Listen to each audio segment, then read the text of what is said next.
Wherever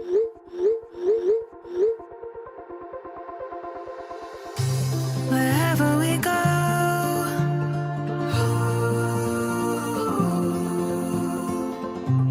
we'll always know.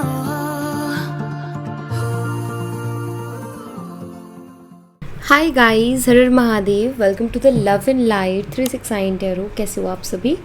उम्मीद है आप सभी बहुत अच्छे होंगे और अपनी लाइफ में आगे बढ़ रहे होंगे। सो गाइस, हम देखने वाले हैं आपके पार्टनर के late night thoughts, late night energies आपके लिए क्या है। तो चलिए शुरू करते हैं। जेंडर का कोई इशू नहीं है, मेल फीमेल सभी इस रीडिंग को देख सकते हैं। और अगर आप उसे पर्सनल रीडिंग लेना चाहते हो, स्क्रीन पर व्हाट्सएप नंबर दिए गए हैं, आप उस पर कांटेक्ट कर सकते हो for love reading, health reading, career reading, सभी तरीके की रीडिंग्स मैं करती हूँ। सो लेट्स सी क्या आता है रीडिंग में, देख लेते हैं। यूनिवर्स प्लीज़ बताएं मेरे व्यूवर्स इस पर्सन के बारे में सोच करके रीडिंग देख रहे हैं। इस पर्सन के late night thoughts, late night energies मेरे व्यूवर्स के लिए क्या है। लेट नाइट एनर्जीज बताएं यूनिवर्स, क्या है मेरे व्यूवर्स के पार्टनर की। रीबर्थ है यहाँ पर, और यहाँ पर है द लवर्स एनर्जी। मुझे यहाँ पर ऐसा दिखाई देता है कि वो आपके साथ एक नई शुरुआत करने के बारे में सोच रहे हैं। अगर किसी वजह से आप लोगों की बात बंद हो गई है, या अगर किसी वजह से आप दोनों नो कॉन्टेक्ट सिचुएशन को फेस कर रहे हो, सेपरेशन में हो, तो मुझे लग रहा है कि वो फिर से बात स्टार्ट करने के बारे में सोच रहे हैं, फिर से कांटेक्ट में आने के बारे में सोच रहे हैं। द लवर्स कार्ड शो करते हैं कि कोई ना कोई स्पिरिचुअल कनेक्शन आप दोनों का हो सकता है, जिसकी वजह से आप दोनों दूर तो हो जाते हो एक दूसरे से, लेकिन एक दूसरे के बिना रह नहीं पाते, वापस से खिंच के उसी जगह पर आ जाते हो। तो यहाँ पर ना मुझे ऐसा दिखाई दे रहा है कि आपके जो पार्टनर है वो आपको मिस भी कर रहे हैं, और अगर उन्होंने आपसे फीलिंग लूज़ की थी तो उनके दिल में फिर से आपके लिए फीलिंग्स डेवलप हो रही है। बट यहाँ पर रीबर्थ की एनर्जी है, जो कि मुझे ये बताती है कि इस इंसान के अंदर वो प्यार जो कहीं खो गया था आपके लिए, वो फिर से जन्म ले रहा है, या फिर वो फिर से मतलब आपसे उनको लगाव हो रहा है। और जो एक होता है ना, हम किसी के लिए इमोशन फील करते हैं, हम किसी के लिए प्यार फील करते हैं, या हमें किसी पर प्यार आता है, आई थिंक वो इनको आपके ऊपर आ रहा है। ये इमोशनली कहीं ना कहीं आपके बारे में सोच रहे हैं। शायद इन्होंने इमोशनली आपके बारे में सोचना बंद कर दिया था, बट ये फिर से आपके बारे में इमोशनली सोच रहे हैं। और देखते हैं, यहाँ पर है प्लेफुलनेस की एनर्जी एंड अबेंडेंस। कि ये ना इस रिश्ते को और आपको अपने लिए एक अबेंडेंस मानते हैं, या इनको ऐसा महसूस हो रहा है कि आप उनके लिए एक अबेंडेंस हो। और उनको ये चीज़ क्यों महसूस हो रही है? उनको ये चीज़ इसलिए महसूस हो रही है क्योंकि जब वो आपके साथ होते हैं ना, तो वो बहुत बेफिक्र होते हैं और बहुत अच्छा महसूस कर रहे होते हैं, पॉजिटिव महसूस कर रहे होते हैं, हैप्पीनेस होती है एक अलग लेवल की, खुशी होती है, एक हैप्पीनेस होती है, जिसकी वजह से पर्सन ना ये महसूस कर रहे कि यार वो सबसे पहली चीज़ अबेंडेंस सबके लिए अलग होती है। कुछ लोगों के लिए अबेंडेंस हो सकता है कि पैसा हो, कि बहुत सारा पैसा है तो अबेंडेंस है। आई एम सॉरी गाइज, मेरा थोड़ा गला ख़राब है। किसी के लिए अबेंडेंस हो सकती है 2 वक्त का खाना, क्योंकि शायद उसको वो 2 वक्त का खाना भी ठीक से नहीं मिल रहा, तो अगर उसको मिल जा रहा है तो उसके लिए सबसे बड़ी अबेंडेंस है।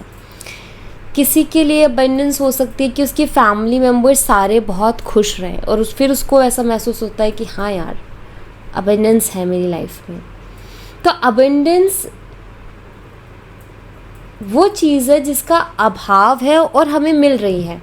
मतलब कि वो चीज़ हमारी लाइफ में नहीं थी बट है, और या हमें सेटिस्फाई कर रही है, या हमें अच्छा फील करवा रही है। सो लाइक अबेंडेंस है, और अबेंडेंस सबके लिए अलग है। कुछ लोगों के लिए पैसा अबेंडेंस है, तो कुछ लोगों के लिए छोटी छोटी खुशियाँ अबेंडेंस है।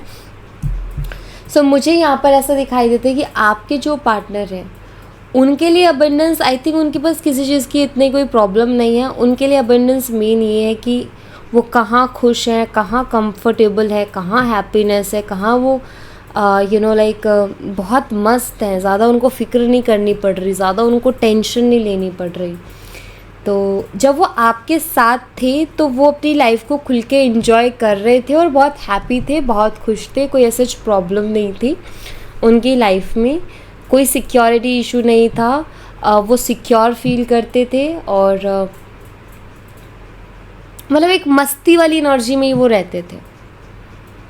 तो उनके लिए आई थिंक वो अबंडेंस है। और अब जब उनकी आपसे बात नहीं हो रही है या आपसे वो दूर है तो शायद वो खुशी महसूस नहीं कर रहे, देन उसके बाद वो रियलाइज़ कर रहे कि यार मेरी लाइफ में कुछ तो मिसिंग है। जब सब कुछ बढ़िया होता है, हम भी खुश हैं, घर वाले खुश हैं, घर में सब कुछ है, कोई दिक्कत नहीं है, कोई टेंशन नहीं है, सब हेल्दी हैं। हाँ, किसी के लिए अच्छी हेल्थ अबंडेंस हो सकती है, सब हेल्दी है, सब कुछ अच्छा दिख रहा है हमें, तो हमारे लिए वो अबंडेंस है। हम उसको अबंडेंस ही कहते कि सब कुछ, कहते ना कि भगवान का सब कुछ दिया हुआ है, तो उसको अबंडेंस कहते हैं। तो यहाँ पर मुझे वही चीज़ दिखाई दे रही कि उनके पास है सब कुछ, लेकिन आई थिंक हैप्पीनेस नहीं है, सेटिस्फेक्शन नहीं है और सिक्योरिटी नहीं है। पर जब आपके साथ होते हैं तो ये चीज़ें उनको मिलती है, इसलिए उनको ये अबंडेंस लग रही है। और एनर्जी देखते हैं इनकी, मैच्योरिटी एंड यहाँ पर है गाइडेंस।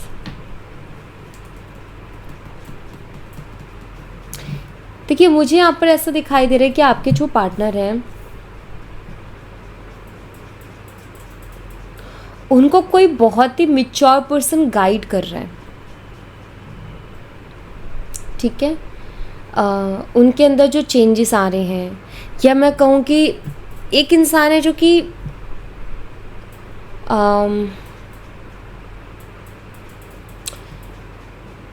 मान लीजिए, मैं एक एग्जांपल देती हूँ। मान लीजिए कि आप घंटों से अपने पर्सन का वेट कर रहे हैं कि वो आपको कोई मैसेज या कॉल करेगा, ठीक है। या उन्होंने आपको कोई टाइम दिया था, चलो आपको उन्होंने कोई टाइम दिया था कि भाई इस टाइम पर मैं तुम्हें कॉल या मैसेज करूँगा, एंड आप उस टाइम पर रेडी हो कि यार कॉल मैसेज आएगा, मुझे अच्छे से बात करनी है, लेकिन वो पर्सन उस टाइम पर नहीं आता, वो 1 से 2 घंटे लेट आता है। और 1 से 2 घंटे लेट आने के बाद भी आप उसको तुरंत अटेंशन देते हो अपनी कि यार मैं यही हूँ, तुमने मुझे 8 बजे का बोला था बट आज अब 10 बज गए, मैं तब भी यही हूँ, मतलब मैं वेट कर रही थी। अब इनको नहीं दिखेगी वो चीज़, ये बहुत लाइटली लेंगे और ठीक है, और ये लाइक मेरा जलवा ही ऐसा है कि मेरे लिए तो लोग ही वेट करते हैं, ये वो प्यार नहीं देखेंगे उसके पीछे का। बट कोई मैच्योर पर्सन इनकी लाइफ में यार, उसको जब कोई चीज़ पता चले, या मान लीजिए कि आपसे दूर होके किसी और की लाइफ में गए, अब वो पर्सन ऐसा है कि इतना टाइम बोला था, ये तो रेडी है बट वो गायब है कहीं, ठीक है। अब कोई मैच्योर पर्सन उनकी लाइफ में आएगा, अगर वो इनको सिचुएशन बताएंगे तो मैच्योर पर्सन उनको बोलेगा कि यार यही तो फ़र्क है, तू उसके लिए वेट कर रहा है, वो तेरे लिए वेट करती थी, तू फ़र्क तो देख। तो उसको बताएगा कि यार ये देख, खूबी है उसके अंदर, एक क्वालिटी है, वो प्यार है उसका कि वो तुझे टेंशन दे रही है। ये तेरी कमी है कि तू उसको देख नहीं पा रहा, तेरी कमी है कि तू उसके प्यार को, उसके केयर को नहीं देख पा रहा है, वो क्या कर रही है उस चीज़ को नहीं देख पा रहा है। सो मुझे ऐसा दिखाई देता है कि कोई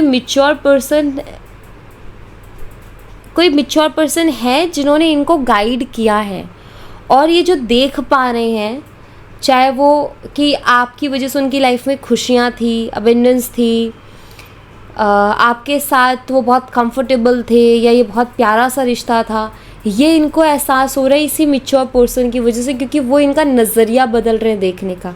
यही फ़र्क होता है एक नेगेटिव और एक पॉजिटिव पर्सन में, और यही फ़र्क होता है एक फेक और एक रियल पर्सन में। सो मुझे यहाँ पर ऐसा दिखाई देता है कि जिन लोगों को कोई मतलब नहीं है, वो कुछ बोलेंगे भी नहीं, हाँ सुन लिया, ठीक है, उसको नहीं बताएंगे क्या गलत क्या सही। कुछ लोग होते हैं जो सही गलत को समझाते हैं कि भाई देख ये गलत है, ये सही है, मानना ना मानना तेरी मर्जी है। कुछ लोग होते हैं जो इतने नेगेटिव होते हैं कि वो इतनी नेगेटिव बात करेंगे कि अच्छे को भी गड़बड़ करवा देंगे। बट इनकी लाइफ में जिस पर्सन की एंट्री हुई है, या जो पर्सन इनको गाइड करता है, वो बहुत मैच्योर है और वो इनको ये सारी चीज़ें दिखा रहा है। तो कभी कभी हमारी ज़िंदगी में ऐसे लोग आते हैं जो हमें रियलिटी चेक देते हैं, या हमें रियलिटी दिखाते हैं कि भाई तुम अपनी आँखों से पट्टी खोलो और रियलिटी देखो कि क्या चल रही है और क्या सही क्या गलत, कहाँ प्यार है कहाँ प्यार नहीं, इसको पहचानो। तो कोई ऐसा पर्सन, कोई मैच्योर पर्सन है जो इनको गाइड कर रहा है, ठीक है। एंड ये बहुत अच्छी बात है, कोई ऐसा इंसान मिलना जो हमें सही गलत में फ़र्क बताए, ये भी बिना ऊपर वाले की कृपा के नहीं हो सकता, ठीक है। थंडरबोल्ट है यहाँ पर एंड यहाँ पर है कंडीशनिंग। आपके पार्टनर अपने आप को चेंज करने के बारे में सोच रहे हैं। थंडरबोल्ट की एनर्जी मुझे यहाँ पर बताते हैं शायद ये पर्सन लापरवाह पर्सन रहे हैं कि जो चीज़ों की केयर नहीं करते, चीज़ों को संभालते नहीं हैं, परवाह नहीं करते, लेने में बिलीव करते, देने में बिलीव नहीं करते। लेने में लाइक यू नो कि वो उनके एक्सपेक्टेशंस बहुत रहते हैं कि आप उनको रिस्पेक्ट दो, आप उनको लव दो, आप उनको केयर करो। लेकिन जब बारी आती कि भाई तुम भी तो उसको उसी तरीके से ट्रीट करो जो तुम एक्सपेक्ट करते हो कि सामने वाला मुझे उस तरीके से ट्रीट करे। सो आई थिंक ये वैसे रहे हैं कि इन्होंने बस ये कि सब मुझे इज्जत दें, मैं ना दूँ वो अलग बात है, बट मुझे मिलनी चाहिए। एक तो ये इसके अंदर ये अपना बदलाव लेकर के आना चाह रहे हैं बिकॉज दे फील कि यार गड़बड़ है, मेरी लाइफ में कोई चीज़ टिकती नहीं है, चीज़ें टिकती नहीं है, कहीं ना कहीं मेरे अंदर गड़बड़ है, मेरे अच्छे रिश्ते नहीं बनते मेरे, या बनते हैं तो बिगड़ जाते हैं, कोई मेरे साथ रहना पसंद नहीं करता, मेरी गड़बड़ है। तो ये महसूस कर रहे हो उस चीज़ को। झूठ बोलना, एकदम से गायब हो जाना, अपनी बातों से पलट जाना, क्लियरिटी ना देना। सो आई थिंक ये सारी चीज़ों में बदलाव ला रहे हैं क्योंकि ये फील कर रहे हैं, क्योंकि मैच्योर पर्सन इनको बता रहा है कि भाई अगर तुम ऐसे ही रहे तो तुम्हारी लाइफ तबाह हो जाएगी, तुम्हारी जो लाइफ है उसमें कुछ नहीं बचेगा। Tower card like you know सब बिखर गया, वो बिल्डिंग ही गिर गई, वो ख़त्म हो गया।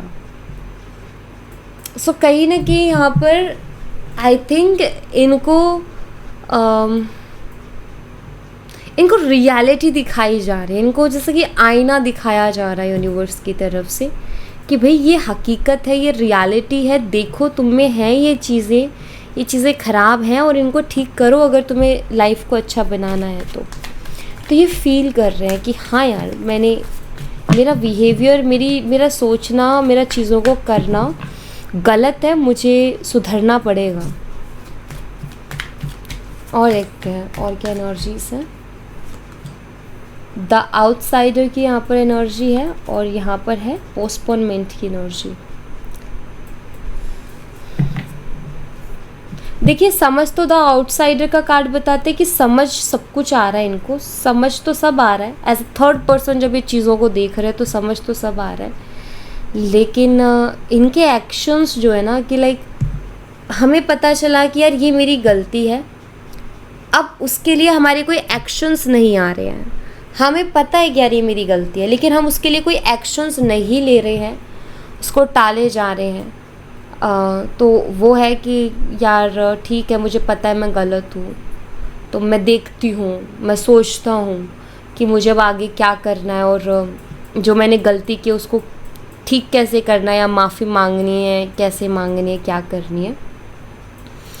तो देखता हूँ। तो आई थिंक ये टाले जा रहे हैं। यू नो इंसान टालता जब है जब उसके अंदर वो कॉन्फिडेंस नहीं होता कि यार चलो ना, गलत कर दिया है तो अब माफ़ी मांग लेते हैं, तो नहीं आ रही वो कॉन्फिडेंस नहीं आ रहा है, बल्कि बर्डन महसूस होता है। तो ऑफकोर्स गलती करना आसान है, लेकिन उसको एक्सेप्ट करना या उसको सुधारने के लिए वो पेशेंस रख के कोशिश करना वो बहुत मुश्किल है, और वो हर इंसान के लिए मुश्किल है, चाहे किसी के अंदर ईगो है नहीं है, सबके लिए मुश्किल होता है। पॉलिटिक्स है यहाँ पर पॉसिबिलिटीज़ है। देखिए ये पर्सन को शायद ये भी लगता है कि इन्होंने जो व्यवहार आपके साथ किया है, जो पॉलिटिक्स आपके साथ खेली है, झूठ बोलना, मन में कुछ और, ज़ुबान पे कुछ और झूठे प्रॉमिसेस करना, आई थिंक कहते ना कि एक दिन इंसान को खुद दिखता है कि यार मैंने क्या किया है, मैंने क्या बोया है, जो खेती उगी है वो मुझे काटनी पड़ेगी। तो आई थिंक ये पोस्टपोन इसी चीज़ को लेकर के करते हैं कि इनको भी पता है कि यार मैंने कितना गलत किया और मुझे अगर मैं होता उसकी जगह तो मैं कितनी चीज़ों को माफ़ कर देता और कितनी चीज़ों को माफ़ नहीं कर देता। तो कहीं ना कहीं जैसे अंदर से उनको मालूम है कि यार जो मैंने किया है उसके लिए माफ़ी तो मुझे इतनी ईजी से नहीं मिलेगी, या मुझे एक्सेप्ट तो इतने ईजी से नहीं किया जाएगा। तो ये भी कारण है कि वो टाले जा रहे हैं, क्योंकि वो हिम्मत ही नहीं हो रही है, क्योंकि एक ट्रस्ट ब्रेक किया है। अब अगर ये जाएंगे भी तो इनको खुद को ये महसूस होता है कि अगर मैं जाऊंगा भी ना तो वो मैं फेक ही दिखूंगा, क्योंकि मैंने अपनी इमेज ही ऐसी क्रिएट कर दी उसके सामने कि वो मेरे इसको भी सोचेगी कुछ फिर ड्रामा करके आया है, कुछ फिर मुखौटा लगा के आया है। तो ये है जिसकी वजह से वो टाले जा रहे हैं, आपके सामने नहीं आ रहे हैं। बट यहाँ पर ये कार्ड शो करते हैं कि वो आपके ऊपर नज़र रखते हैं, वो आपको स्पाई कर रहे हैं, वो आपको स्टॉक कर रहे हैं और आपके ऊपर नज़र रखते हैं। ये ज़रूर मुझे यहाँ पर दिखाई देता है इस कार्ड से। ठीक है,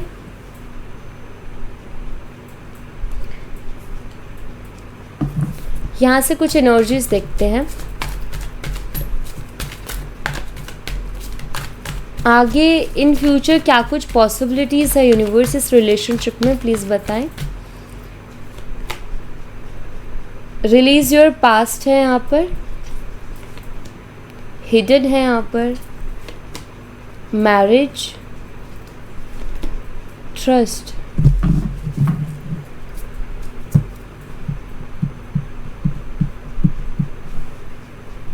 देखिए इन फ्यूचर ना मुझे ऐसा दिखाई देता है, कुछ लोगों के लिए तो मैं बोलूँगी कुछ रियलिटी आपके सामने आ सकती है, कुछ सच आपके सामने आ सकता है। क्या है, कैसा है, क्या है, वो वक्त पे आपके सामने आएगा। तो कुछ के लिए तो मुझे दिखाई देता है कि कुछ सच्चाई आपके सामने आने वाली है।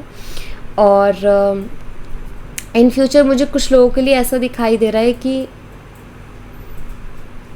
जो पास्ट की जो भी चीज़ें रही हैं, मतलब ऐसा होता है ना कि कई बार ऐसी चीज़ें होती है कि हम नहीं बोल पाते, कई बार ऐसी चीज़ें होती है सामने वाला नहीं बोल पाता और गांठें बंध जाती हैं। मतलब हम मन में रख लेते हैं, बोल नहीं पाते, हम डिस्कस नहीं कर पाते, लेकिन हम उससे हर्ट है उन बातों से।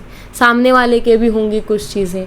तो मुझे लग रहा है कि आप दोनों उनको रिलीज़ करने वाले हो इन फ्यूचर, कि लाइक आप भी कहोगे यार जाने दे, कोई बात नहीं, हो गया जो होना था, और वो भी कहेंगे कि यार चलो जाने दो, जो हुआ सो हुआ।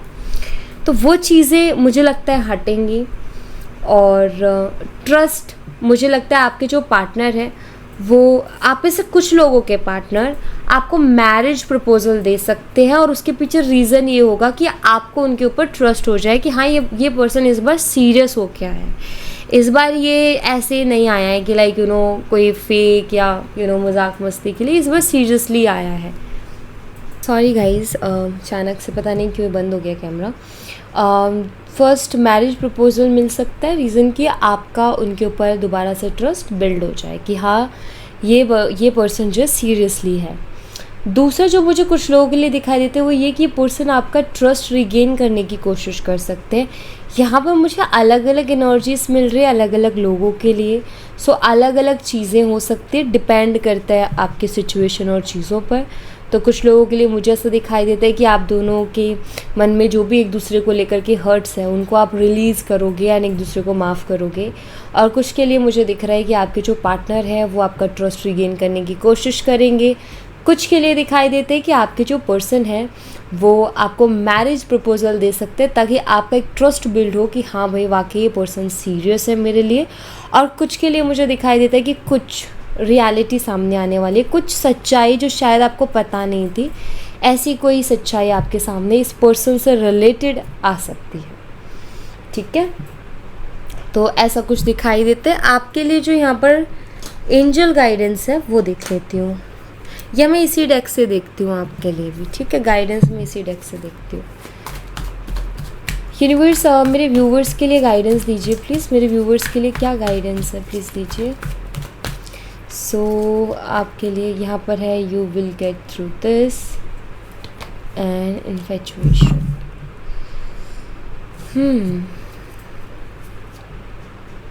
Time for action.